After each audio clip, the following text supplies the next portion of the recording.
అటు SR నగర్లోనూ plastic రైస్ను గుర్తించారు. Boys hostel విద్యార్థులకు పెట్టే బియ్యం ప్లాస్టిక్ రైస్గా అనుమానిస్తున్నారు.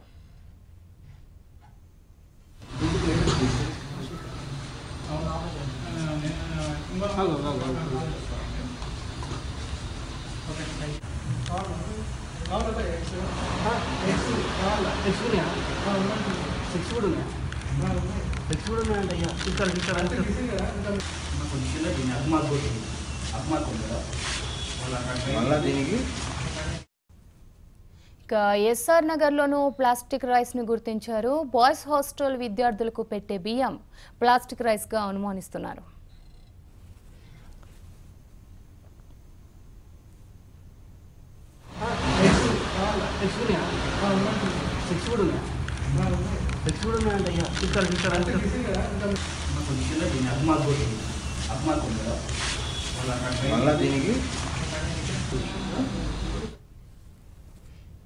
కొన్ని రోజుల నుంచి హాస్టల్లో ఎవరికి ఆరోగ్యం బాగుంటుంది, అందరికీ సరిగ్గా మోసం కాకపోవడం, కాళ్ళ నొప్పులు రావడం అవి జరుగుతుంది. సో నిన్న అసలుకి అందరికీ ఏం జరిగిందని ఒకసారి టెస్ట్ చేస్తే ఆ ప్లాస్టిక్ ఎగ్స్ లోపల లేయర్ రావడం, ఆ రైస్ కూడా సరిగ్గా బాగాలేకపోవడం అవి జరుగుతుంది. సో ఇది ఏంటంటే నాకు తెలిసి హైదరాబాద్ మొత్తం స్ప్రెడ్ అయి ఉంది. ఏదైనా ప్రాబ్లం వచ్చినప్పుడు సొల్యూషన్ తీసుకుంటున్నారు కానీ మిగతా రోజుల్లో పట్టించుకోవట్లేదు. సో ప్రతి ఒక్కళ్ళు ఏంటంటే ముందరగానే ఇది అందరినీ కనుక్కొని అసలు ఎక్కడి నుంచి వస్తున్నాయి మొత్తం కనుక్కుంటే సగం అందరికీ రోగాలు దొరుకుతాయి. ఈ రోజుల్లో మనిషి ఊరికి తింటేనే చనిపోతున్నారంటే దీనివల్ల ఎంత సఫలం అవుతున్నారో దీన్ని బట్టి అర్థం చేసుకోవాలి. సో ఇప్పటికైనా జిహెచ్ఎంసీ వాళ్ళు కానీ ఎఫ్సీఏ వాళ్ళు కానీ కంపల్సరీ దీని మీద చర్యలు తీసుకొని ఈ ప్రాబ్లం త్వరగా రిజాల్వ్ చేస్తే అందరూ ఆరోగ్యాలు బాగుపడతాయి. లేకపోతే ఇక అందరం సఫలం అవుతుంది. ఇది ఒకరితో వచ్చే ప్రాబ్లం కాదు, అందరూ వచ్చే ప్రాబ్లం. కాబట్టి ఏదైనా సరే కొంచెం వెంటనే రియాక్షన్ తీసుకుంటే ఎఫ్సీఏ వాళ్ళు కానీ ఇంతవరకు రాలేదు ఎవరు.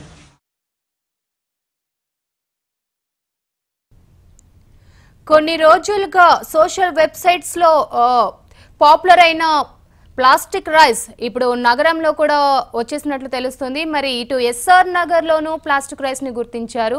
బాయ్స్ హాస్టల్ విద్యార్థులకు పెట్టే బియ్యం ప్లాస్టిక్ రైస్ గా అనుమానిస్తున్నారు. ఇక దీనిపై మరింత సమాచారం మా రిపోర్టర్ ప్రవీణ్ అందిస్తారు. ప్రవీణ్, ప్రస్తుతం ఎస్ఆర్ నగర్ లోని బాయ్స్ హాస్టల్లో ప్లాస్టిక్ రైస్ ని గుర్తించినట్లు తెలుస్తుంది. మరి దీనిపై అప్డేట్. సెవెంత్ అయితే శ్రీ సాయి బాయ్స్ హాస్టల్లో కూడా ఈ యొక్క ఏదైతే ప్లాస్టిక్ రైస్ ను కూడా ప్రస్తుతం ఇక్కడ ఉన్నటువంటి విద్యార్థులు కూడా గుర్తించడం జరిగింది. వెంటనే స్థానికంగా ఉన్నటువంటి పోలీసులు కూడా సమాచారం అందించారు. ఎందుకంటే గత 2 నెలల నుండి తమకు ఇదే బియ్యంతో వండి అన్నం పెడుతున్నారు. అయితే ఈ బియ్యం ప్లాస్టిక్ రైస్ గా మాకు అనుమానం వ్యక్తమైంది. ఈ విషయంపై యాజమాన్యం దృష్టికి తీసుకెళ్లాము. వారు కూడా ఎక్కడైతే కొనుగోలు చేస్తున్నారో ఆ రీటైలర్ షాప్ కూడా అడగడం జరిగింది. అయితే వారు మాత్రం తమకు ఎటువంటి విధంగా సంబంధం రైట్. ఇక దీనిపై మనతో స్పందించడానికి హాస్టల్ విద్యార్థి అనిల్ ఫోన్ లైన్ లో సిద్ధంగా ఉన్నారు. హలో అనిల్ గారు. Sir madam. అనిల్ గారు, మీరు ప్లాస్టిక్ రైస్ ని ఎలా గుర్తించారు, ఎప్పుడు గుర్తించారు? మేము ఒక 3 నెలలుగా ఈ రైస్ తింటున్నాం మేడం. అది మాకు కొంచెం డైజెషన్ అనేది కొంచెం ప్రాబ్లంగా ఉంది. కానీ నిన్న మాత్రం ఒకసారి కొంచెం రైస్ అనేది కొంచెం బిరిచిగా ఉండడం చూసి ఒకసారి ఉండలా చేస్తే అది మొత్తం ప్లాస్టిక్ లా బంతిలాగా చేస్తే అది నేలకు కొడితే మళ్ళీ బొంబు దిగుతుంది. అదేవిధంగా ఒక జిల్లా రేడియం బాల్లా, అదేవిధంగా క్రికెట్ ఆడుతుంటే బాల్ అనేది చెదగట్లేదు, చాలా గట్టిగా మళ్ళీ బౌన్స్ దిగుతుంది.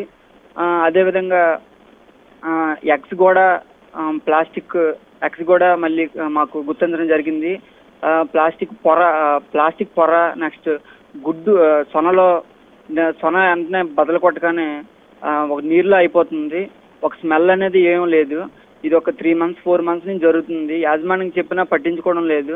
ఇది ఇలాగే ఉంటుంది, నచ్చితే ఉండండి లేకపోతే వెళ్ళిపోండి అనే సమాధానం వస్తుంది.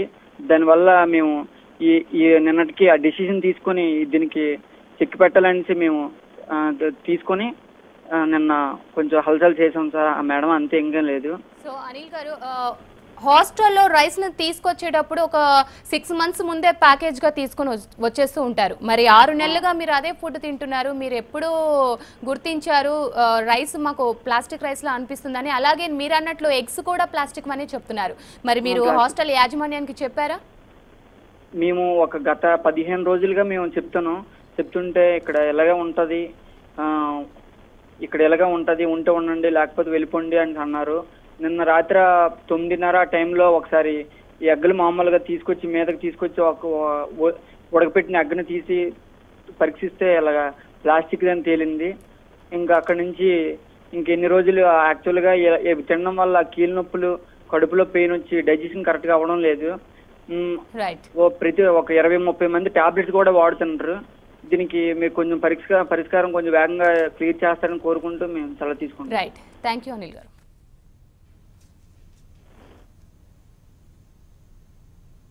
కేశవగౌడ సెక్యూరిటీ స్టేట్ రూట్లో వాల్మీకి ఎదురుగుండా శ్రీ సాయి తెలుగు హాస్టల్లో అక్కడ నిన్న ఈవినింగ్ మొత్తం భోజనం చేసేటప్పుడు కొంతమంది ఎగ్స్ కూడా తినేటప్పుడు ఎగ్స్ మీద కొంచెం చైన్ వాళ్ళకి సంబంధించిన వీడియోస్ రావడంతో కొంచెం డౌట్ తోటి టెస్ట్ చేయడం జరిగింది. ఆ ఎగ్ కూడా కింద కొట్టి దగ్గరికి ఉన్న ఎగ్ ఎక్కడికి ఉన్న ఎగ్ కూడా కొంచెం టెస్ట్ చేశాను.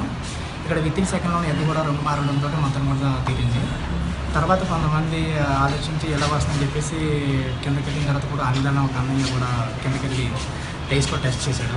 టెస్ట్ చేసిందో అది కూడా బాగా ఫేక్ అని తెలిసింది. అది బాగా ఉండలాగా చేసి నేలకేసి కొట్టినా సరే ఒక బంతి రూపంలో ఎన్నిసార్లు కొట్టినా సరే సేమ్ అదే రీతిలో ఉంది.